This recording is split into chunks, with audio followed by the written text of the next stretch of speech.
All right. Hello, everyone. So, welcome to the lecture three of getting started with Vulkan. Okay, so this is basically the beginner series. So, in the previous lectures, actually, we have basically created some basic foundations. We went through a lot of theory. In my last lecture, actually, I covered basically the Vulkan programming model, and more importantly, we also covered basically the Vulkan execution model. Now, in my last lecture, I have given you the entire programming model, what it looks like from an Eagle's point of view. Okay, an Eagle's view for the entire basically process for rendering a simple graphics on your screen. Okay, now in today's lecture, we will actually get started with our Vulkan programming, and basically what we will do is we will basically cover a number of topics today. So I've been more or less. Uh, in today's session, actually, we will go through a complete high-level pipeline setting up of the Vulkan. Okay, okay. We will basically first how to how to basically set up the Vulkan development environment, and basically we will also basically look at the setting up steps for SDK. It's basically very simple.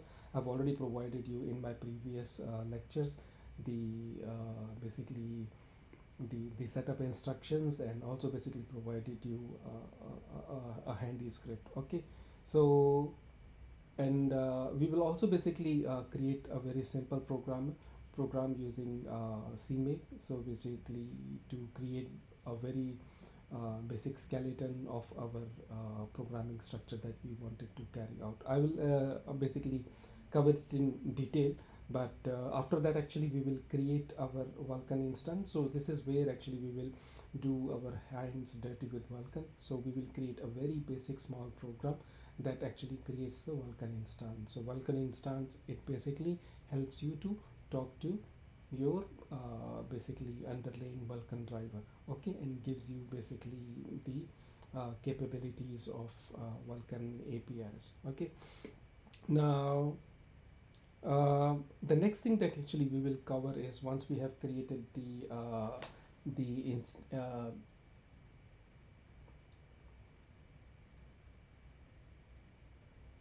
the instance, and then we actually look at basically the extensions. Now, what are basically extensions? Well, extensions are basically special APIs that actually allows you to talk to your operating system and other basically driver capabilities in a layman term. All right, so we will look at basically some extension. We will use them also. Okay, in upcoming lecture, but not today's. But we will query those extensions today. Okay, apart from that, we will also look at the validation layers. Okay, so validation layers actually it help us to debug. So what we will do is basically we will implement a very simple debug messenger. Okay, that helps you to capture any runtime issues. Okay, now this is basically the overall basically plan for today. So we will be basically doing four small programs today, and I will actually help you to go through that one. All right, now this is basically a very high level basically overview of your application. Okay, so currently what we are doing is basically we are creating an application. So, and this is basically a Vulkan application. The flow actually goes like this. Your Vulkan, we will actually implement your Vulkan code here. Okay, now after implementing the Vulkan code, we will create basically an instance. Okay, we call it as VK instance. Okay, what VK instance it does, it basically it's basically talks to your Vulkan loader. So Vulkan loader, it's basically uh, it helps you to talk to your installable client driver. Okay, so Vulkan loader, it basically look into your driver and basically load the API function pointers for your Vulkan API. All right, now when we create basically the Vulkan instance, we are also interested in basically debugging those. So you can optionally, what you can do, you can enable. So this is optional. So you can basically enable validation layer. So what validation layer does, it's basically it intercept the calls for your Vulkan APIs that you are actually sending from your application into your ICD driver, which is installable client driver of your Vulkan. And when it intercept, it will basically get back that basically debugging message, and we can actually display that debugging message. Okay, and finally, once we actually our call basically reach to driver, it then actually talks to the actual GPU hardware. Now the GPU hardware is basically your GPU, which is created by your local, your uh, basically your GPU vendor. Okay, it could be Nvidia, ARM, or anything like that. All right, now this is basically the I would say that uh, a high level architecture of modern game or application if you are using basically Vulkan. So what you can see here is that we separate our engine basically system into engine and a sandbox. Okay, the engine is basically compiled into a static library. It could be basically a dynamic library as well. Okay, that means it is basically a piece of code which is reusable, and this is completely independent. Now sandbox is somewhere, is something that contains basically your game, your application. Okay, the idea is that this sandbox, which contains basically a game or an application, it make use of your engine.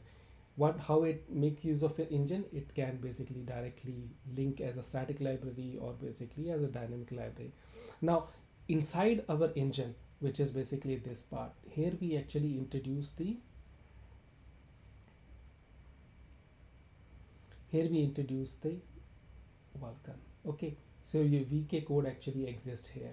Okay, so and in this library we are basically talking to a Vulkan context, or I would say that we are actually creating a Vulkan context. So I can imaginally in my approach, there is nothing as explicitly called as Vulkan context. Okay, so we are creating basically an application or engine. Okay, the engine we may actually call something as a Vulkan context, and in that Vulkan context basically we create Vulkan instances. You can create one instances or multiple instances, then you can talk to your GPU, and through your GPU you can actually basically invoke a lot of API calls, right?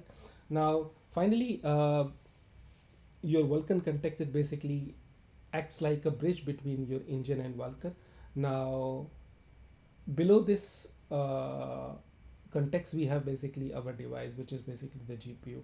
All right, now this is how I would say that in a high level model. Okay, this is basically the um, block diagram, how we are basically going to approach our design.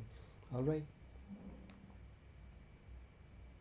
now before we write anything into Vulkan, okay, or Vulkan code, we must basically ensure that our environment is properly set up. Now, the very first important requirement is basically the Vulkan Vulkan SDK. Now, what exactly Vulkan SDK? Vulkan SDK is basically software development kit from Lunargy. Okay, it's not basically a driver. Okay, so it's basically, you can say that it's basically an ecosystem of your Vulkan. It provides basically headers, validation layers, and basically a number of tools. Okay, now the Vulkan SDK, it basically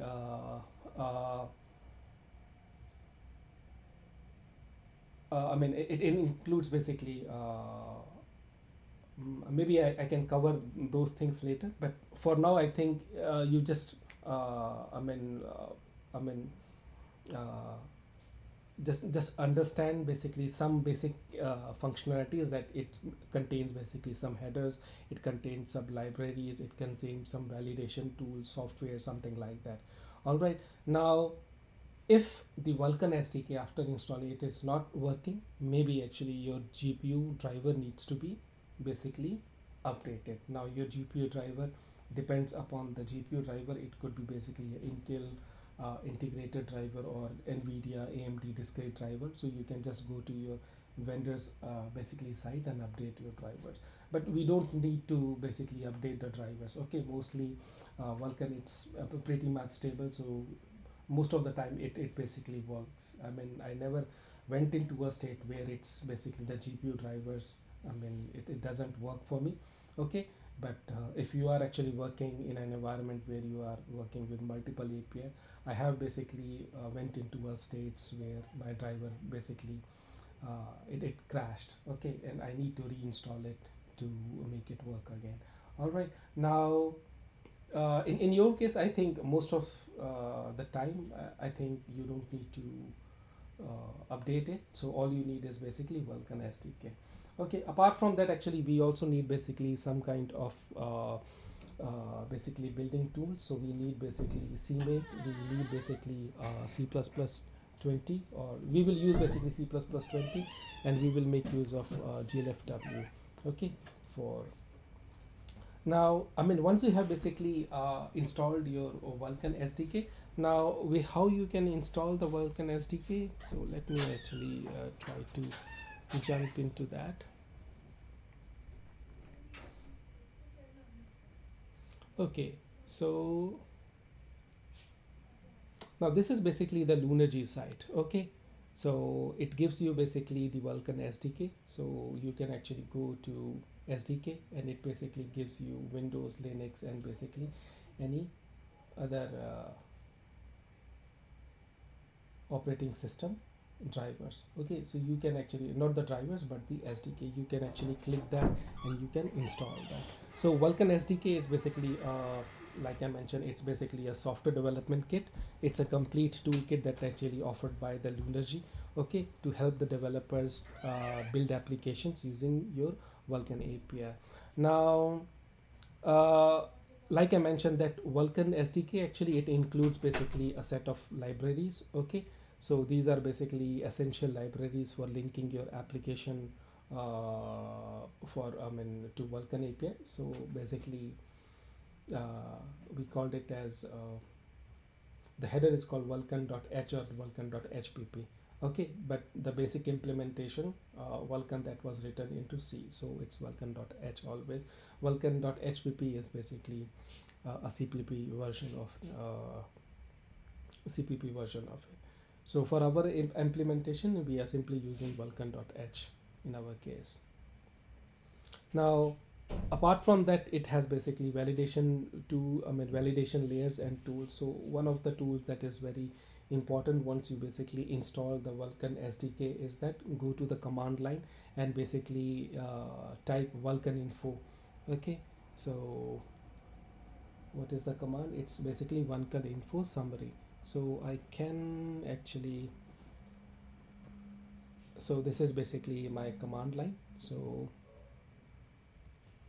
just give me a second, just let me ensure if it is recording properly. Yeah, so this is my command line. So here I have actually installed the Vulkan driver. So let's suppose you have also installed the Vulkan driver, so you can actually write Vulkan info minus minus summary. So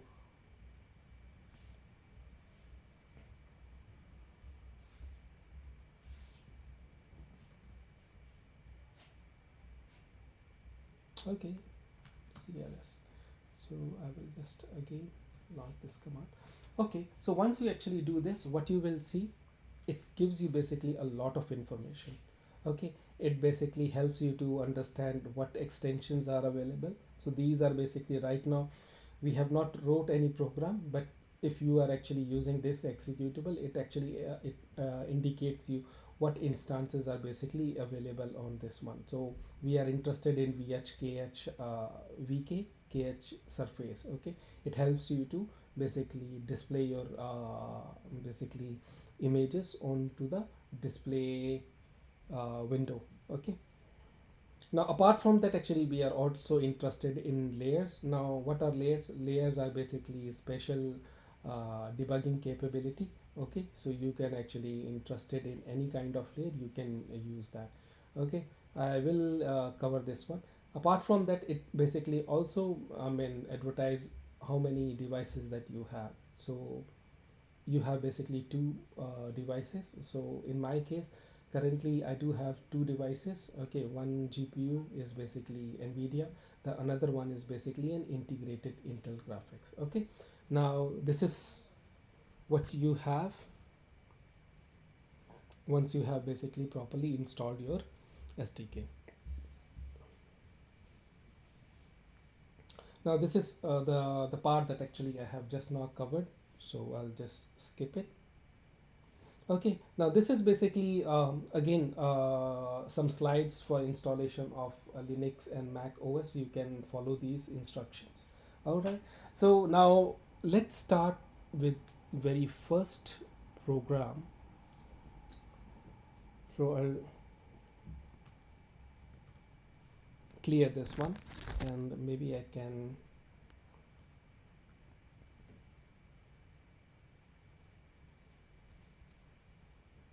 So this is basically the source code. So let me bring the source code here. All right, so today what we are going to do, we are basically going to implement 4 programs. Okay, so the very first program is basically we will create a simple core engine library. But before that, actually just let me look at the next slides that I have, and before I start this one, let me just ensure. Yeah, yeah, I think this one is good enough. Okay, so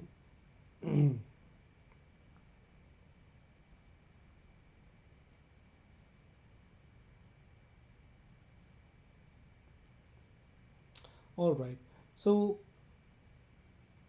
I'll just give you a first basically an overview of these 4 programs that we are going to do. So the very first thing that we are going to do, like I mentioned, basically a very simple block diagram for our basically engine application kind of architecture that we are going to do. So the very first program, it's very simple. It's a simple C++ program. There is no Vulkan into it. So we are creating basically an engine and an application, and that application use that engine. Okay, and later we will develop our engine into this. Okay, the second thing is that we will progress incrementally this architecture, and we will add our window into it. So currently we will make use of GLFW window. It's just a window. It will provide no capability of Vulkan. So we will do it later, probably in next lecture. But in this lecture, what we will do, we will just create a simple window setup with GLFW. Now the third program, it's where we will create our very first Vulkan program by creating the Vulkan instance. And once the Vulkan instance is created, we will basically query the extensions. Okay, just now you saw the extensions through the command line, but if you are doing programming, okay, that means you need to query those extensions, okay, on runtime, because your program wants to use it. So we will basically query some of the extension, and then we will basically pass those extensions into our Vulkan instance so that we can get the handles of those basically extensions. Now also we will implement the debugging layer. So in debugging layer, what we will do is basically we will look at the available validation layers, okay, and what debugging capabilities we have, and then basically we will create basically a debug message. So the debug message, it basically help us to retrieve the debug info, whether it is basically related to error usage or any basically proper usage of API. Okay, so it will basically return it to us. Now without delaying, I mean, let's look at basically the very first basically program that we have. Now this is basically, I would say that it's an application engine as a library setup, or basically it's the very core engine library setup. Okay, now what we will do here is we will create basically a stub code. Now this stub code basically showcase how to make our basically game or application engine as a library. The idea is basically to encapsulate our engine's functionality in a way where it basically compiles your engine either into a static library or basically into dynamic library.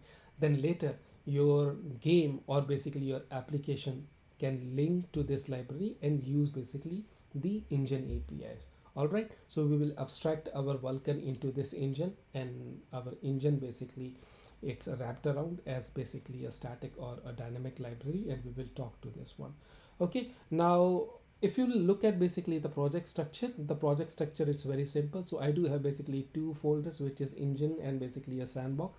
If I'll go into the engine, so maybe I can open Sublime here. So this is the same.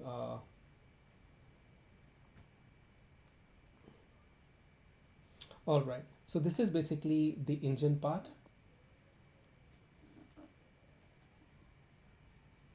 Okay. So I have basically opened these folders for you. So I mean, starting with basically the engine. So the very engine is basically your engine library. Inside it, it has basically two files. One is Vulkan, I mean Windows.hpp and cpp. Okay, so what it does, it basically it encapsulate your window class. So currently we are making use GLFW.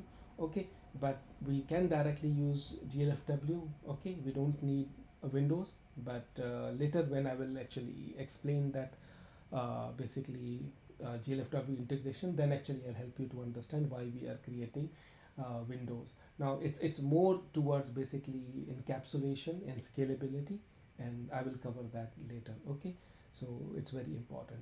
Now my sandbox actually it can create basically any game, or it can basically it could be basically a folder like my application.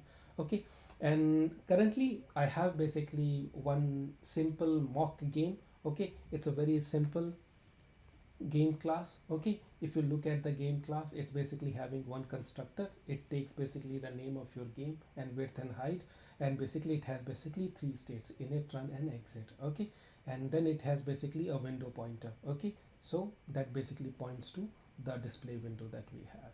Now our main, so this is basically our main looks like. The main is very simple. So what main does is basically main creates a game. So game, it's basically it create an instance or object of your game, and what it does, it's basically it creates basically a very simple hello message. Okay, so when it's basically created, what you will see, it creates basically a window. The name of the window is basically my engine with 800 and 600. Now inside the window, if you will see, when it goes to the constructor, what it does is basically it outputs a message which is game engine window initialized. All right, so this is a very simple program. Now what we have seen just now, it's all about C++. Okay, so we understood that currently we do have basically engine class. Okay, the engine class has only a window. Okay, simple class, I mean window class. Okay, and it basically displays a message. Now we will create this engine as a library. Okay, and once we create this as a library, the game application, which is an executable, it basically links it basically statically. Now we understood the C++ part, so I'll just close it. Okay, now the next important part is basically to understand, once you have basically a program that you wanted to intend it basically as an engine sandbox. Okay, how we are going to basically bind it up. So currently we are going to bind it up using the CMake. So we have basically a CMake here. Okay, and it's very important to basically set up your CMake in the beginning so that it is scalable. Okay, so right now I have basically a main entry CMake, which is this. Okay, if you look at basically this CMake, so this is basically the top level CMake.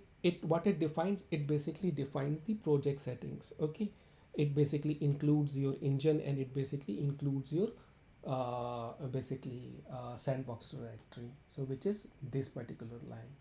Okay, now about, I mean, what else it basically does, it's basically define a project. Okay, I defined the project as basically this. So this is my username. I just defined it with my username. Okay, then I basically set the C++ setting. So I'm using C++ 20.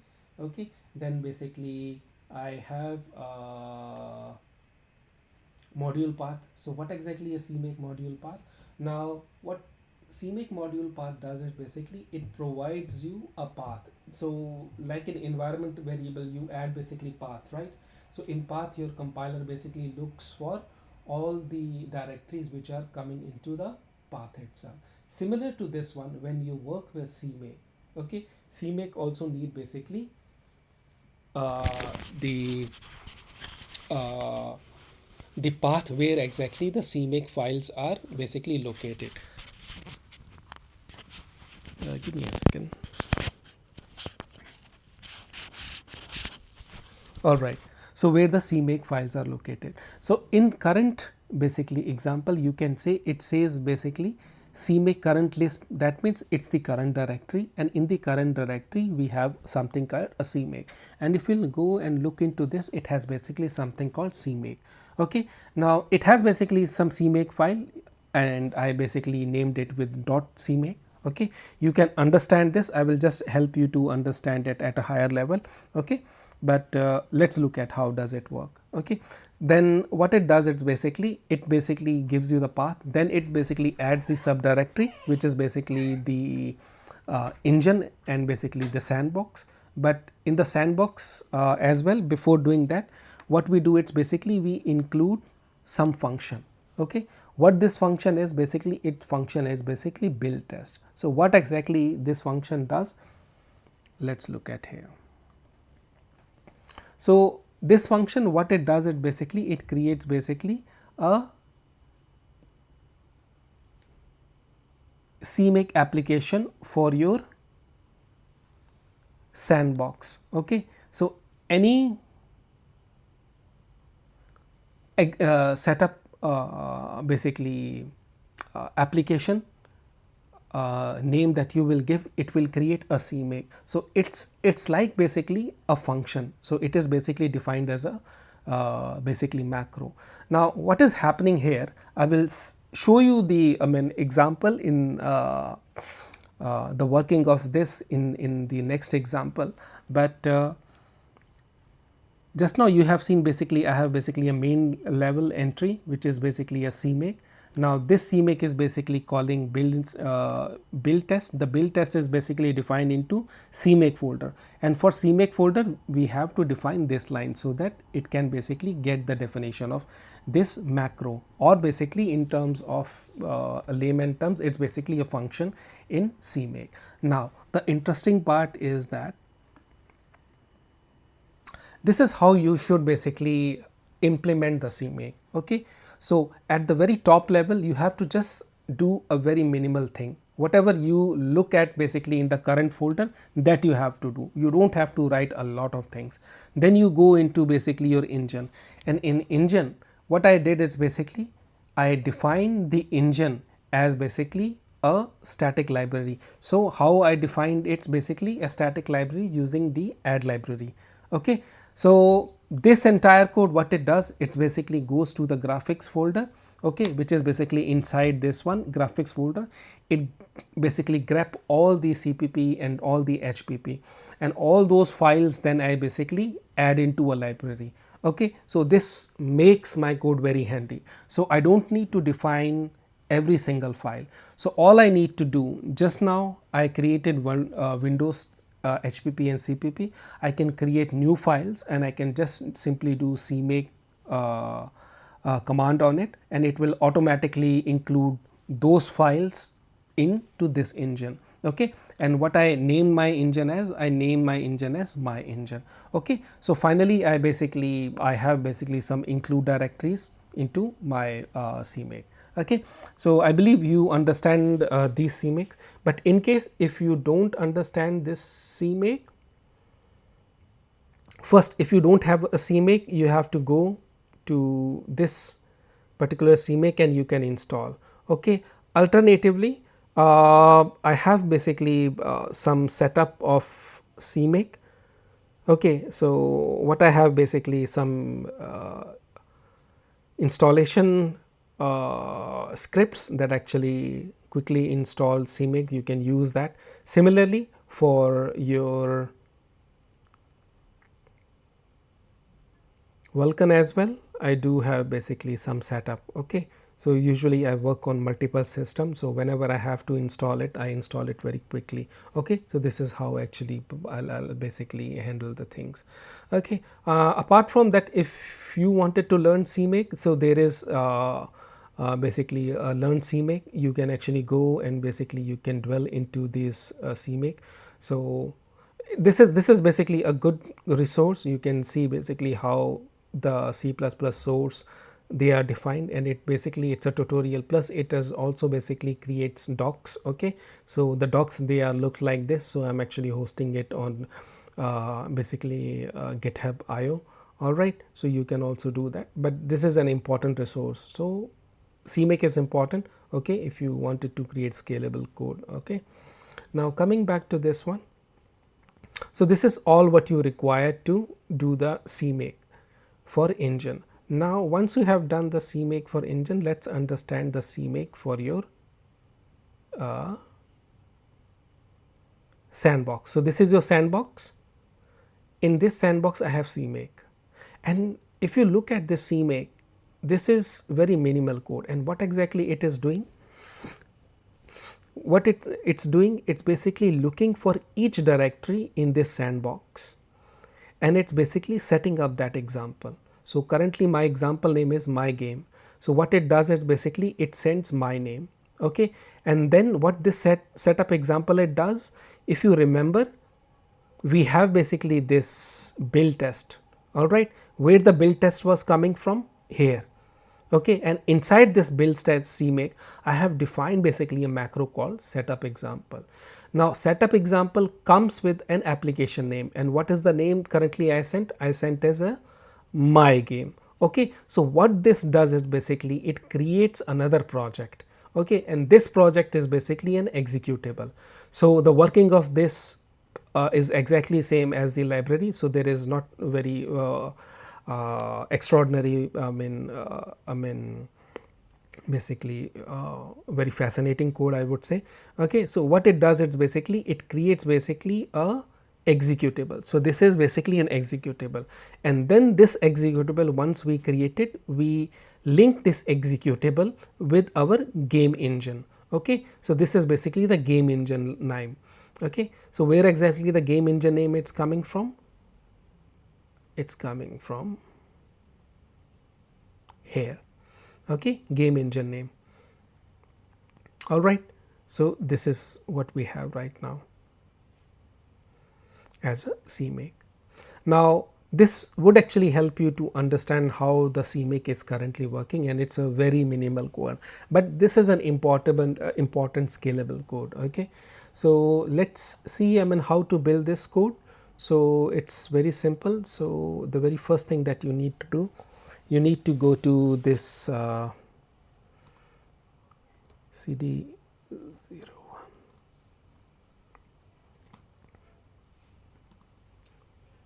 So what it has, it basically, so this is the example that we have currently. What I'll do, it's basically I will create basically a build directory into this, then I will go into the build directory and I will run the CMake command. So once I basically run the CMake command, what it does, it's basically it will look for the Visual Studio that you have. So currently I do have 26 and 22 both, so it by default it basically took, I mean, pick up the latest one. Okay, but if you want, you can actually modify your CMake command, and -g you can actually use whatever the IDE that you wanted to use. Okay, so now I go into this build command and I can see there is one solution it's created. Okay, and I basically open this solution.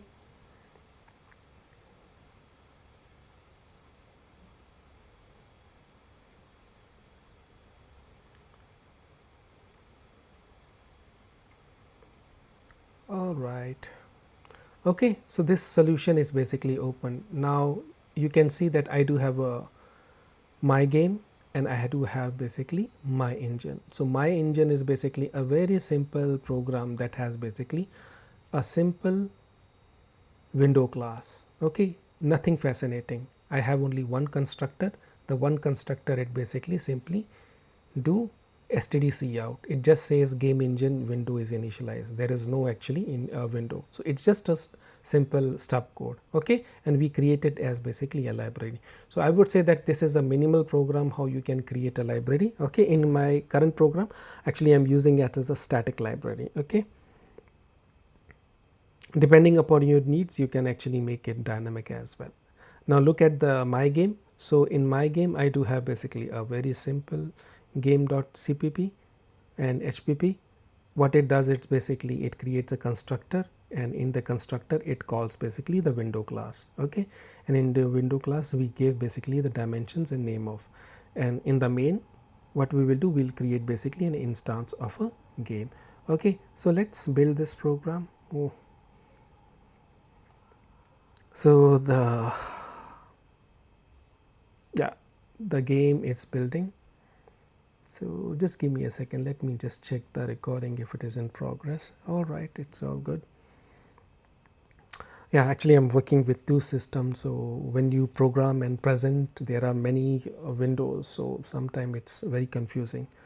All right, so now what I have to do, yeah, I have to come back to this one. So now once it is basically being done, so what we need to do, so this is my executable. I will say it's startup project, and what I will do, I will execute this. Okay, so once I executed this, the output appears like this. Okay, so it's a simple output which says that game engine window initialize. All right, so this is the very first program that you have. All right,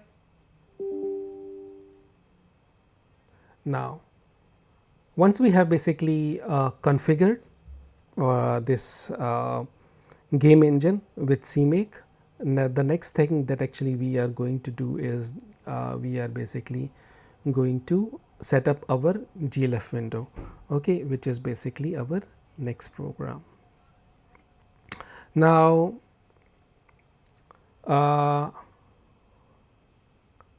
so I mean, you know what exactly GLFW, right? So most of you have used GLFW, okay, but if you don't know what exactly a GLFW, it's basically an open source library that we use to create windows. Okay, it basically makes our life easier by handling how to create windows or how to manage surfaces on various operating system. So it's basically a handy way. Okay, otherwise if you wanted to create in windows from basics win32 API, okay, it's quite cumbersome. You can just go and check how to create basically windows using MFC and Win32 APIs. Okay, so that is basically a very raw way how you create it. Okay, so before at my time we don't have these GLFL windows, so we always basically work with Win32 APIs. A lot of code needs to be written, but thanks to GLF and basically SDKs like SDL, it basically saves a lot of time. All right, and it makes the life easier. Okay, so you don't need to manage a lot of code and errors as well. Okay, now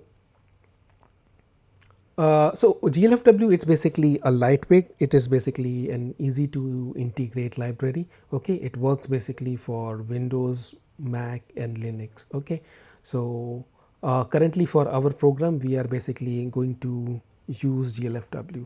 Now where we are going to use GLFW, just now actually I mentioned that in our engine we do have a window class.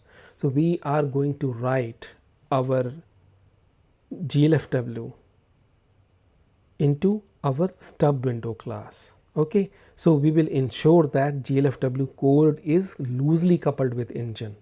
Why? Because in future we may want it to basically replace it with other SDKs. Okay, for example, we wanted to integrate it with Qt, we wanted to integrate it with SDL. So we don't want basically to change every single line of code. All right, so currently I do have basically a program that actually I'm running for Android in CS2101. So I do have basically a window class, and it works basically for Windows, Mac, Android, and I'm making use of GLFW, and I'm also making use of yeah, SDL. Okay, so and all that code is basically managed nicely into a platform.h, and that platform.h, it provides basically various macros for various platforms, and all the abstraction is handled through this window class. Now this is the reason I wanted to discuss basically that window stub class later. Okay, so what we are going to do, we are going to basically implement our GLFW. Now the very first thing that you have to do is to fetch the GLFW. All right, so this guy is completed. Let's move to this guy. So the very first thing that you have to do is you have to fetch the GLFW, and for fetching we have basically this special CMake file which is called import dependencies. So we will write basically more macros. Okay, and here actually I am importing, and this is all the functionality that actually I am building it. All right, so usually my practice is that I always try to build the source code basically from scratch. So it actually helps me to quickly build the program for multiple operating systems. Okay, if I'll just directly compile that program. So usually my pick is that actually instead of using basically other ways like directly linking it to the library, I'll prefer to basically use the source code. And industry, that is basically usually the practice. So but I mean their practice is basically a bit scalable, so they also use scale. I mean they also use basically source, but they basically build their own code and they store the binaries into their own packages. It could be Conan or it could be something else. Okay, but that's the idea. Okay, that's the idea. Now in this section, in this basically example, you will see that earlier we have created build test. Okay, and this time we have added this one. And where to, if you are creating any new CMake file into this CMake folder, you have to include into the top level. So perhaps there should be somewhere. So this is basically the import dependencies. Okay, so the very first thing that we have include import dependency. So that means this file, include this file. Now inside this file it has basically something called a function or a macro called import dependencies. So we are calling this function or we are calling this macro. This macro is calling another macro which is import GLFW. So if you will see this thing, so first I go to this CMake file, I include it, then from that I call this macro, and this macro inside it, it's calling multiple imports. So right now I don't have multiple imports, but in future we will do basically more import. Just now, I mean in my next tutorial I will show you how to import basically Vulkan SDK into it. All right, and link to your Vulkan. Now in this macro I'm basically calling the import GLFW. You can just go through this code by yourself and just try to use Vulkan, Google to help you understand this code. So I will not go, but this is how it basically works. Rest of the CMake code is exactly same that I have covered. So that is basically the delta change that we have. Now the main is also basically the same. It basically creates a window. Okay, oh no, it's basically a bit different. So we will see that how it works. Okay, now let's look at basically the window part of it.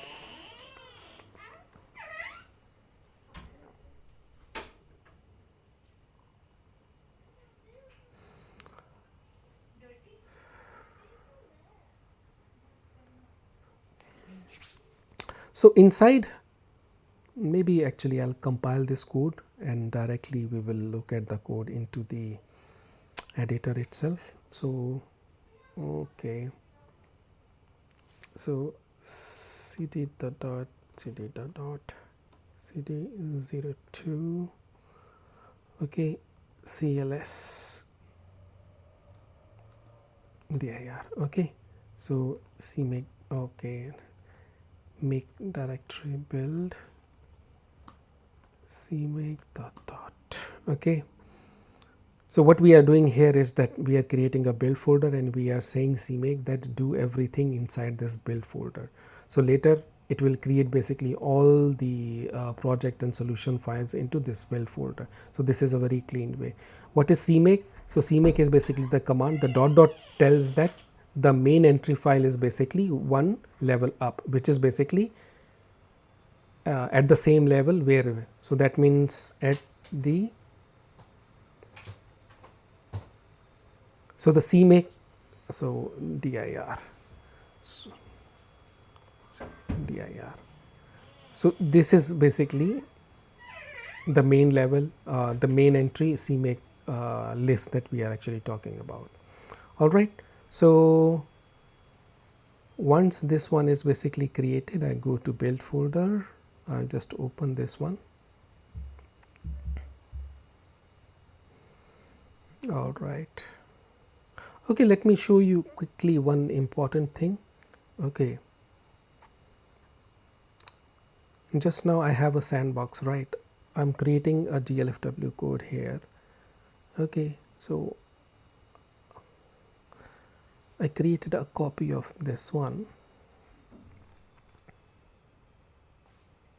So you know that actually I do have one engine, right? And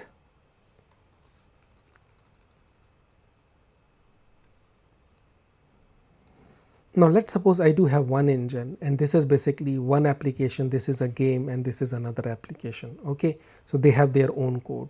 So currently you can see that I do have basically one engine and then I have basically this code. Now if I'll execute cd build cmake dot dot, so what it does, it's basically the way I have organized my cmakes. I don't need to manually add everything. So I basically created a folder. It does have basically the same source code. Okay, but you can see that it automatically create basically more projects. Okay, so this is how handy it is. Okay, so this is where that's something that you have to learn, that how to create basically a scalable application and how to make use of cmake better.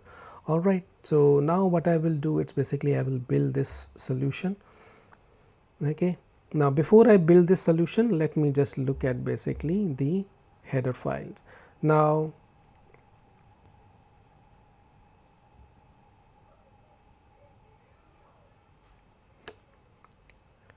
so inside my engine I do have a graphics folder. Inside the graphics folder I created a GLFW.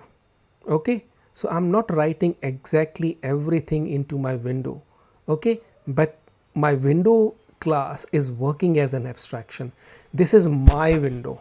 Okay, and this window is basically doing the abstraction of GLFW window, and in future I can add as many as basically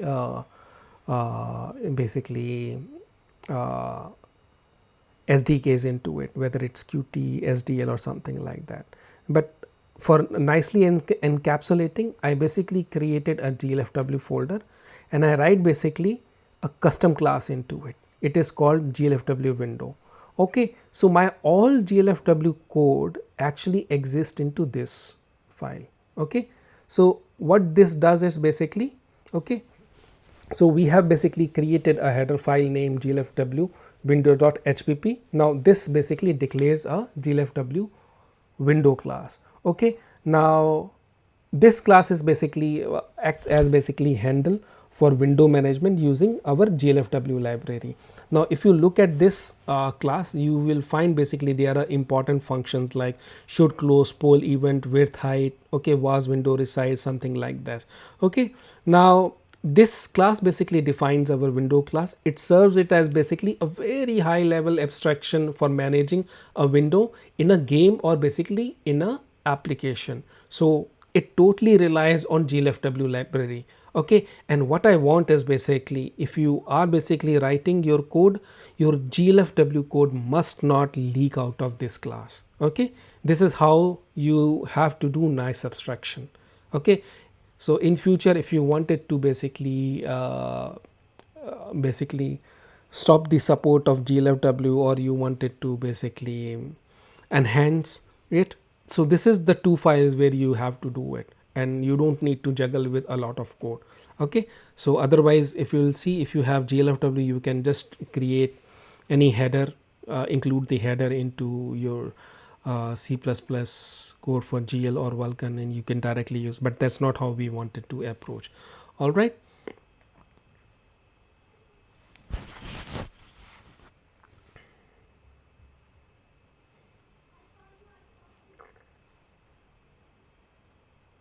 So we also created this one. Okay.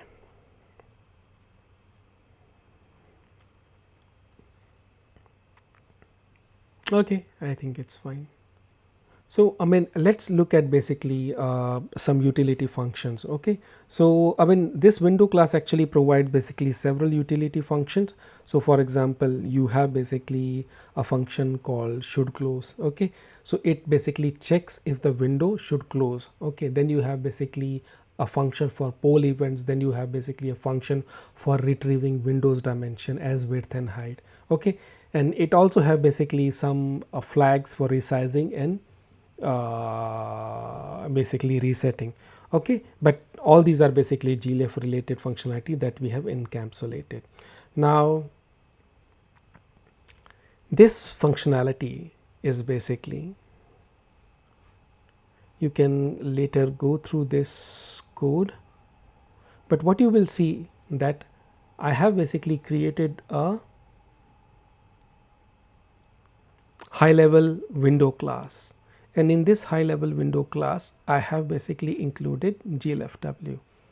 Okay, and when you are writing a scalable code, you always, it's a good practice to do a forward declaration. Don't include the headers here, because these headers are going to be used by your application, your game engine. Okay, where you are exporting this library. If you export the .h, that's not basically a good thing. Okay, so you should be always doing a forward declaration and define it as basically a handle. Okay, a handle, or basically in other words a pointer. Okay, the way, I mean, any way that you can define that pointer, but it should be basically a forward declaration and a pointer. Okay, so currently I'm using a smart pointer, unique pointer. Okay, then in the window class, what I do, it's basically I will create an instance of my GLFW class. So this is where the GLFW class is getting created. Now we will go to the GLFW class and we will look at the constructor. So these are basically some of the where the constructor. Okay, this is the constructor. So GLFW, what it does is basically it calls basically setup windows. Okay, setup windows, it's a generic function. So what it does, if it is working for GLFW, it will basically initialize the GLFW functionality. So this is all, I mean, this all is basically GLFW functionality. It initializes the GLFW. Okay, then it basically provides the windows hint. So whether you want it to be resizable, or whether you want basically a close button or something like that. Okay, and finally it basically creates the window. And this is all what the window currently simply it's doing. Then I have basically mapped my window class. Okay, so this window class, it has basically some high level function just now I mentioned to you, and these are basically I'm using to interact to my internal implementation. So poll events, it will basically call the poll events for GLFW. If I'm using Qt, okay, it will be some different function. It may not be poll events internally for Qt. All right, similarly for SDL. So this is how you should be actually writing a nice abstraction. Okay, for basically surface management in Windows, and it's very important.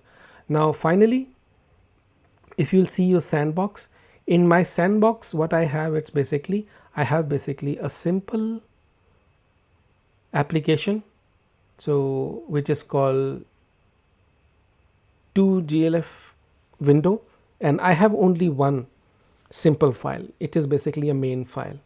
Okay, so what it's doing, it's basically it making use of my engine, and from my engine what it's doing, it's basically it creating a window.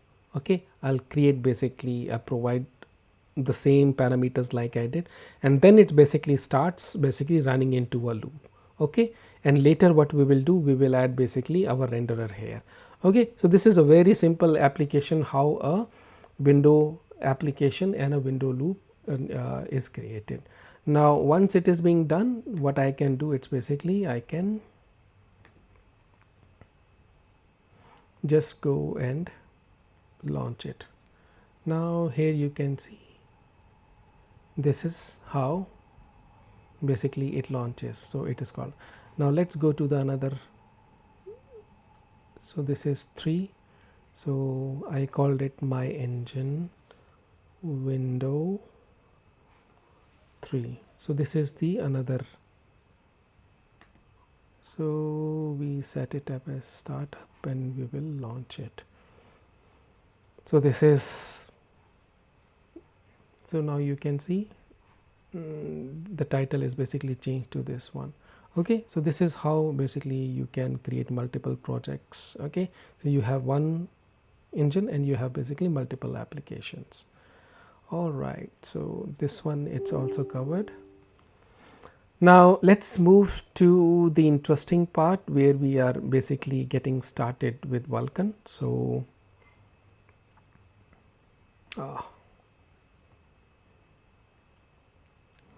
all right, so this example is basically setting up the Vulkan instance. So just give me a second.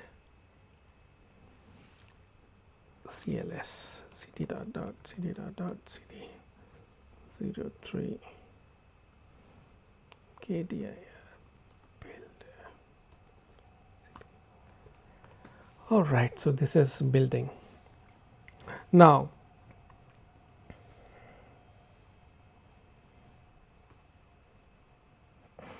so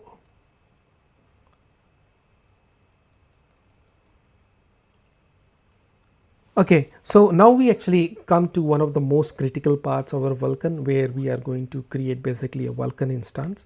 Now this is basically the very first object that you must create in your Vulkan application. Now if you don't create it, or without it, nothing else is going to basically work. Okay, so the simple way to implement is basically you start implementing it by defining a Vulkan application infrastructure. Okay, so this is basically the Vulkan application infrastructure. Okay, so what you do is basically you define basically type into it. Okay, so but okay, let me just actually tell you basically an overview first. Okay, then we will get into detail. So in your Vulkan basically application structure, you will specify the details like application name, version of your application, and basically the API version of your Vulkan that you wanted to use. Okay, so it helps basically the driver to optimize it. Okay, or basically better understand what you want. Okay, so the next thing that actually we wanted to do is basically we wanted to define a descriptor, which is Vulkan instance create info. So all the Vulkan APIs you will find basically similar approach. Okay, every API before you actually create it, you have something called create infrastructure. Now in VK instance create infrastructure, you have to basically define the information that needed for creating an instance type. So the very first thing that you will find is basically it is basically S type. Now in Vulkan, I mean I would say that it's basically mandatory for every Vulkan structure that you tell the driver what type of structure it is. Okay, by looking at this, it does not understand what exactly the object that you have. Why? Because Vulkan is implemented in C. Okay, it's not implemented in C++. So the driver is very low level for the optimization, and for performance the decision is basically to use C. Alright, so it does not have basically runtime type identification. So the way that you actually help it to understand which basically structure that you are pointing to, you basically specify S type. Okay, so this is something what actually I defined it here. Okay, so VK structure type instance create info. So it tells that the current structure is basically VK create info. Okay, so once you tell this, the driver is basically happy, it understands that, and it expects that what next information is going to come, and that next information is basically the application info, which is that we have created, and we will pass basically the pointer into it. Alright, now after that actually we will enable the validation layers and extensions. Now for this one we have to basically enable the layer count, and basically we have to pass the enabled layer names. So I will show you in the program, but this is basically the crux of creating Vulkan instance. Okay, so this small code is basically all you need to do. Okay, but for doing that we will look at the program. So there will be a little more code, but this is basically the all the basics of it. All right. So what we will do, it's basically once we have created the instance. Okay, so we will call this vk create uh,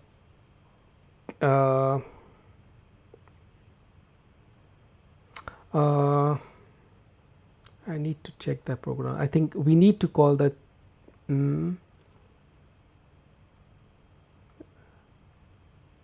yeah, I think let me just look at the program itself. I don't remember. So we need to call one API 2 times engine graphics Vulkan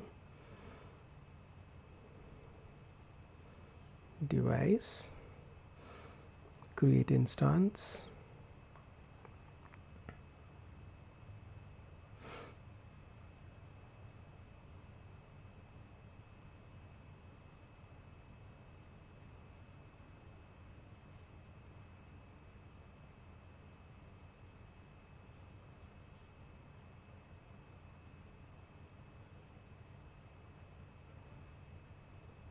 Oh, perhaps this is the one.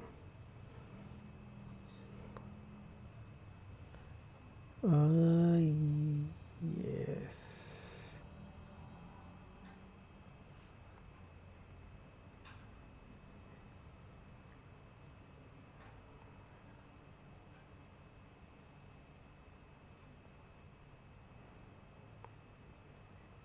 Oh, I think this is the one that we have to call twice. Okay, so I think we are not reached there yet. So I think I was getting confused. So right now, I mean, I think this slide is correct. Okay. Yeah. So I mean, I also don't, I mean, remember all these things. So I need to actually look at so a lot of APIs. Okay. So so this is how actually we will do. So we will basically enable the layers, and we will send basically what layers that we want and what extensions we want, okay, into this program structure. All right. And then what we do is basically we will call create instance, and once it is successful, it is basically return this instance. But where this information is coming from instance, it's coming from basically extensions, it is coming from this one. Then where exactly this layers are coming from, it is also coming from another API. Okay, so I'll just clean it up. Okay, so we will look at this one and this one, where exactly it's coming, but this is how simple the create instance functionality is. So what you have to do in the create instance, you have to fill the create info, then you have to basically provide a type, then what layers that you are interested, what extensions that you are interested, and then you basically get basically the instance pointer. And this instance pointer, it's necessary if you wanted to look at any you wanted to use any API. Now we have basically a number of layers. Okay, so I will discuss those in a while. So let me just build this program first.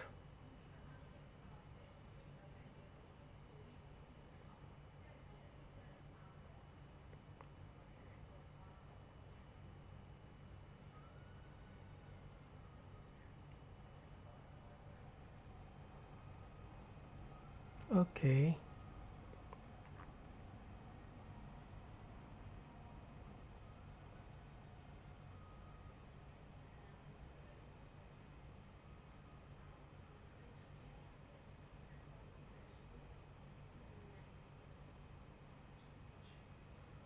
Okay, yeah, looks good to me. So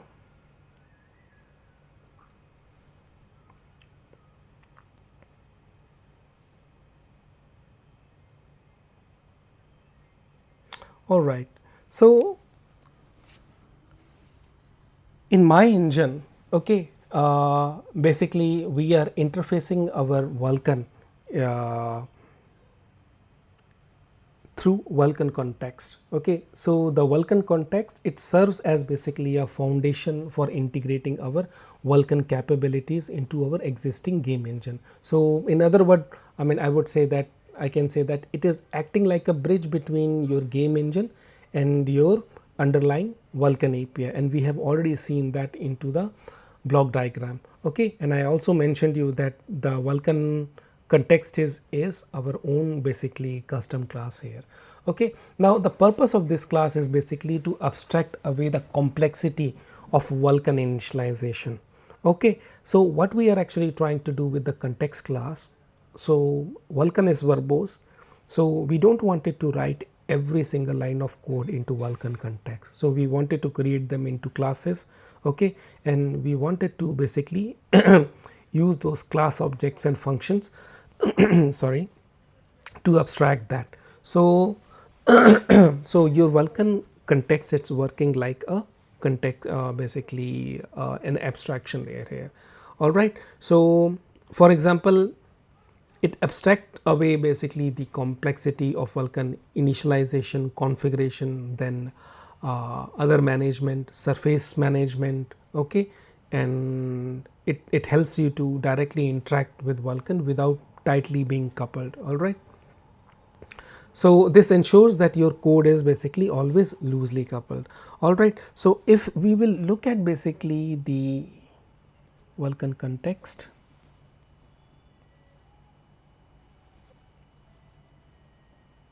all right, so this is the Vulkan context class looks like. So what context Vulkan context has? It has basically two things.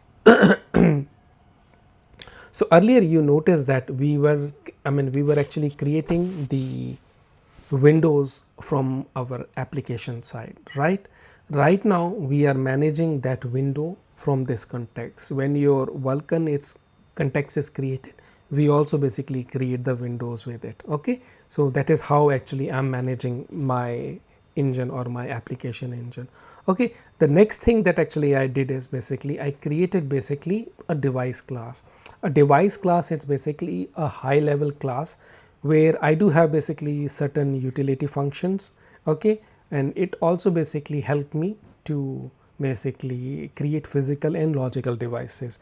So all those device related, GPU related jobs actually I put into the basically a device. So this way my Vulkan context is basically very clean. So I do have basically window and I do have basically a device class. All right, now let's look at basically the device class.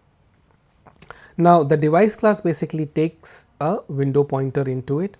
Okay, so we will use the window pointer later, but inside it what it first thing it does, it basically it checks basically for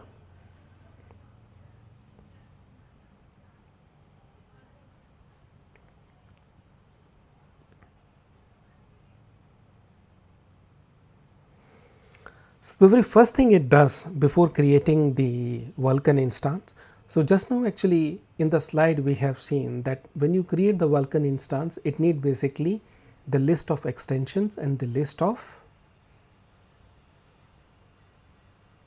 layers, right? So but where those layers are coming, we do not know, right? So we need to basically query those layers, okay? And how we do that? We call basically this function, okay? So this function we call it two times. The very first time we will pass it with a null pointer, and what it does, it's basically it gets the layer count, okay? So let me just do the Vulkan info minus version, oh, summary, oh.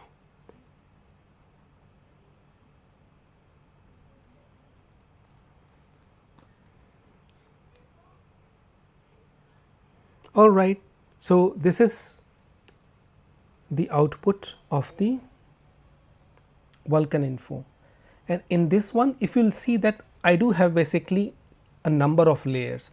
So this number of layers is basically 12, okay, for this particular application executable, which is Vulkan info, okay. Now it tells that you have basically 12 layers and what those layers are here, okay. So similarly, maybe I can put a breakpoint and let's see, I mean how it works.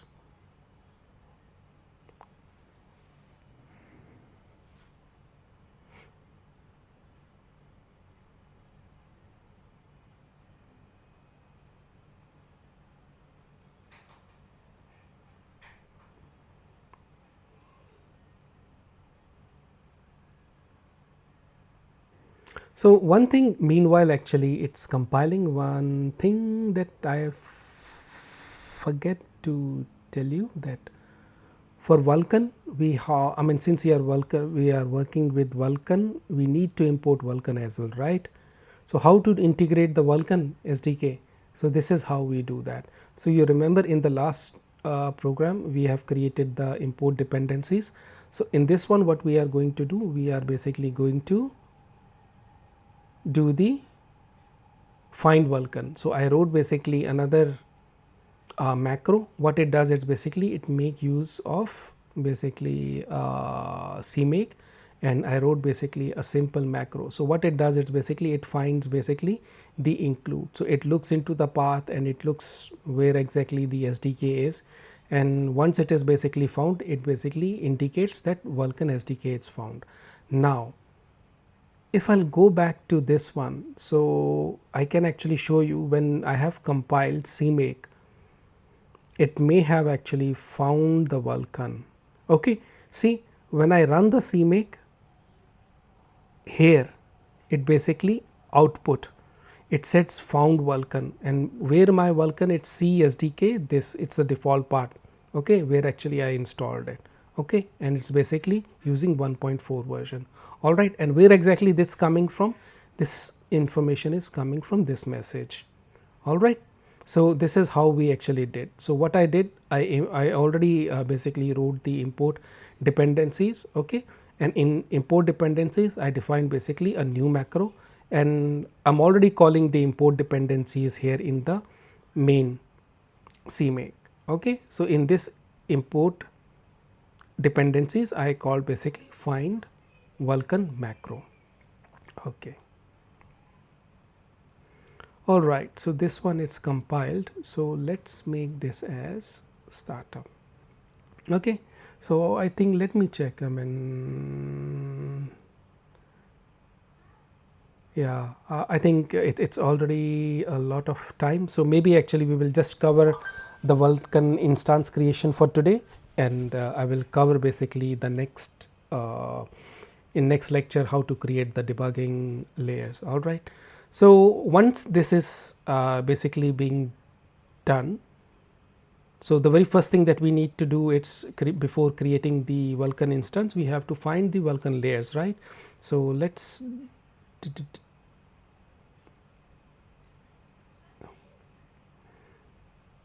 yeah, so it breaks here. Okay, and here also you can see the layer count, it's coming as 12. Okay, and once you basically mm,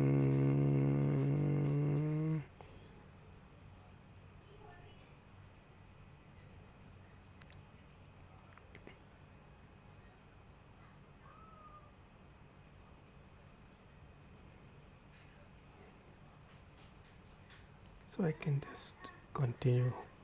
So if you go to your command line, what you will see, it find 12 layers, and these 12 layers actually I'm printing it here. Okay, and these are basically some of the layers. So for example, VK layer NV Optimus, it basically helps NVIDIA GPU on hybrid systems. Okay, uh, okay, especially for the Optimus laptops. Okay, most commonly we make use of this where is Vulkan lunar G validation, the Chronos validation. Okay, so this is very important. Okay, so by default you must basically include this one. So what it does is basically, it's basically the main validation layer that checks for API misuse, errors or incorrect usage. Okay, then the next important layer that you could basically include is basically crash diagnostics. So what it does, it basically, it captures the details for debugging crashes and failures. All right, so this, so I'll stop this thing here. So I'll go back into my device. So this is what the first thing it does. It basically get the layers. Once the layers are basically, it basically store the layers into a vector. Okay, no, it's not storing the layers into vectors. Okay, but let's check where exactly it is storing those. Oh, it's not storing anywhere. Okay, it basically querying only. Okay, and what we are interested is right now, we are interested in this one. Okay, so what you can do, it's basically, first you can print the layers that it is available, and then you create basically a validation layer variable, okay, a vector, and just specify what validation layers that you are interested in. So just now actually we saw that we have basically a validation layer called validation layer Chronos validation. Okay, sorry, VK layer Chronos validation. So what I do, it's basically, this is a validation layer where I am interested. Okay, so what it does, it's basically, it will query the layers first, then it will check whether this validation layer is available, and if the validation layers are on, this is my own flag. Okay, I can turn it on and I can turn it off. So the idea is that when you have validation layers, you always wanted to turn them on if you are doing the development, and if you are basically doing a release or production, you should be turning them off. Okay, so if the validation layer is on and I do have a validation layer which is requested, I will check the existing validation layers, and if I found it, I will supply this vector to the Vulkan instance. Okay, similarly, the next thing is basically, once the layers are available, we will basically create the instance. Okay, so just now I show this code that for Vulkan instance we have to fill the application info, then we have to create Vulkan instance, create info, then we have to supply the layers. Just now actually I found the layers, and the layers that I found, where is this one, extension enable. So currently, okay, in this code actually I am not supplying any layers right now. Okay, so but after this program actually I'll show you, because currently we are not doing any debugging, so I'm not supplying it, but in the next program, since we are doing the debugging, so we will create the debugging layer and we will supply it here. Okay, but if you wanted to supply it here, okay, so what you need to do is basically, you need to pass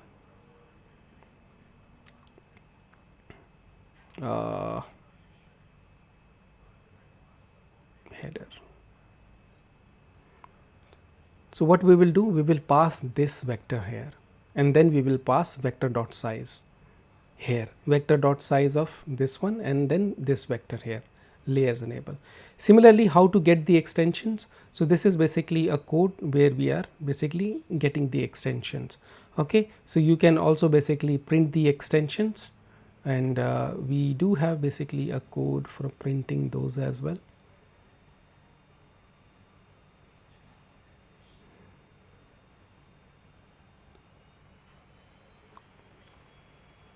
So what get instantiation does, it's basically we have a vector, and in this one what we are doing, basically we are pushing the extensions that we are interested on. So currently we are interested is basically a debug utility extension. So what it does, it's basically it provides a function to intercept and basically give us the debug output from our validation layers. Okay, so if I am basically on Vulkan, I need to use basically one extension, okay, for surface management, and which is this one. So this code is basically, it's cross platform code, so it is basically being tested on Ubuntu and Mac. Hopefully it works on Mac OS. Latestly I haven't tested, but some time back I have actually tested this one. Okay, so for Ubuntu definitely it works. So this is all we required, and once we actually supplied this, we create basically a Vulkan instance, and if it is successful, it will basically create an instance pointer. Okay, so finally we will create the instance here. No, I mean this is the fail message. If it is not successful, it will basically give. So let's execute this program. So the program is executed, it simply gives you a window, but more importantly, it basically gives you this output. So first it says that game engine window initialized, then it shows you the validation layers, and it also basically mentioned the validation layer that I have requested. Okay, and if it is available, it tells that it is available. Then it basically also shows us how to display extension. So you, in the same code you will find there is a code that actually display the extensions, and then what we, it's basically the required extensions that we have requested, it basically all these extensions we have requested. All right, so this is the very first program, and if your Vulkan SDK it is installed properly, this would work nicely for you.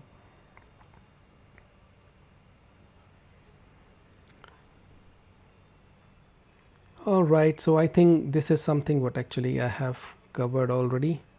Okay, so maybe actually I'll cover the validation layers next, or if you get the time you can look into it, but I will cover this one into the very next lecture. But the idea for validation layer is basically, I can just quickly give you an overview how we do that.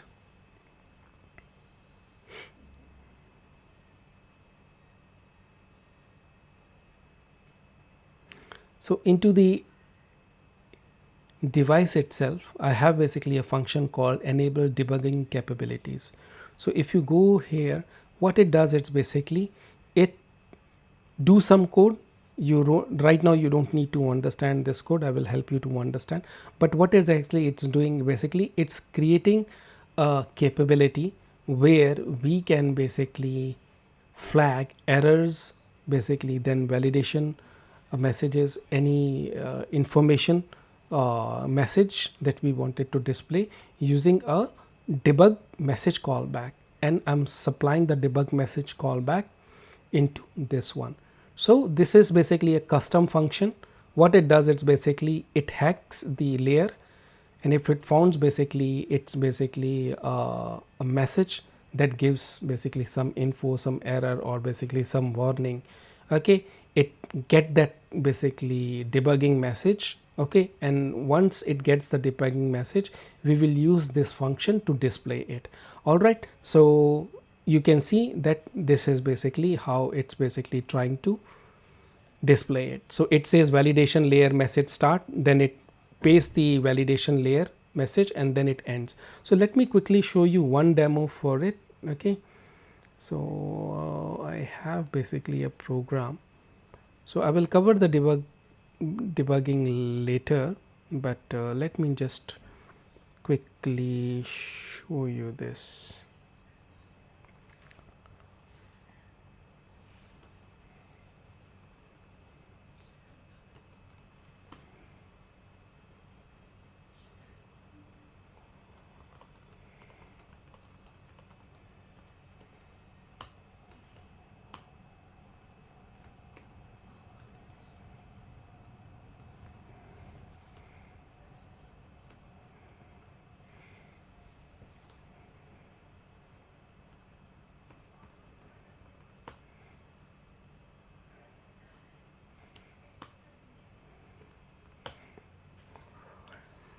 Okay, so this is basically a program that we are going to cover in our next lecture, which is basically a hello world program.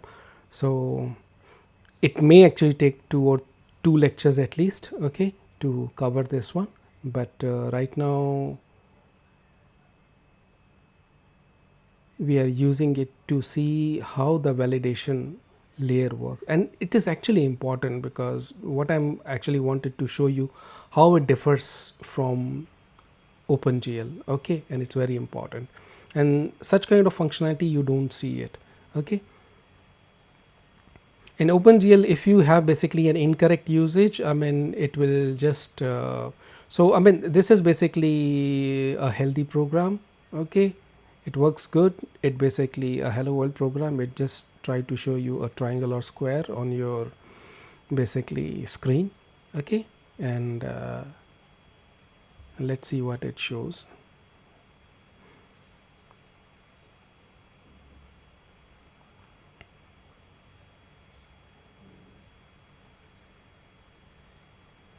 Alright, so this is basically the output that it shows, okay, and this is basically the command line output that it shows, okay. So nothing is basically wrong here, okay. So most important point here is that if you'll see the command line interface, there is nothing wrong, okay. It tells the device count, it's 2. My physical device that I'm using is this one. This is the current swap change, which is mail mode, which is basically a triple buffering strategy, okay. Now I close this one, okay. So in my previous lecture I mentioned you that we have basically various stages, and we have graphics pipeline, compute pipeline. So this particular pipeline is basically trying to what it trying to do, it's basically trying to bind to a graphics pipeline, and this is basically a graphics pipeline object. But what I can do, it's I can pass a null pointer here. Alright, and if I'll pass the null pointer here and I'll compile this code, okay. So if it is OpenGL, it will just straight away it crashes, okay.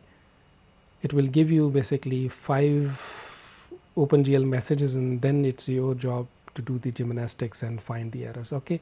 But that's not the case. Now here also the program crashed, okay. So I cannot show you how it crashed, it just crashed, but I can show you the command line output. So this was basically the last output that we have seen, right? It was working all good, but after that you can see there is something it basically printed out. So it printed out a validation layer message. So 2 messages it received. First, it says that the pipeline is basically a null handler because I passed a null pointer into it. The second thing that it says that VK command bind pipeline is invalid pipeline object, which is null pointer, okay. Then it tells that the Vulkan spec states that the pipeline must be valid pipeline handle. So where you can find the Vulkan specs, so this is somewhere you should find it, okay. I think this is something what actually I need to tell you in the very beginning, but if you are working with the Vulkan, these are basically the specifications. So the Vulkan specs, it directly points you to a very valid document, which is really nice, right? So you found a error, okay, it tells you what exactly the error, you still not get it, you wanted to look at the specification, so it will directly take you the specification, okay. So this is how handy it is, all right. So with this one, I think I'll conclude today's lecture, and we will continue this lecture next time. So I will cover how to create basically the debugging capabilities using the uh, Vulkan validation layers. Just now I show you basically the usage of it because it's very important. So I will cover it in next, but I will definitely share the source code, and you can actually look into that. All right. So with this one, I think I will conclude today's lecture. So it's getting a bit long, but yeah, I think if you are understanding Vulkan, it's a bit verbose, so sometimes it takes a lot of time. Okay, so earlier I thought to actually create small lectures, but I have basically some uh, challenges with the time management, right? So the next uh, session is also going to be started, right? So yeah, so once actually I'll start recording the lectures, I just try to cover most of the things. All right, so with this one actually I'll conclude this lecture, and we will meet you in our next lecture. And in our next lecture, what we are basically going to cover,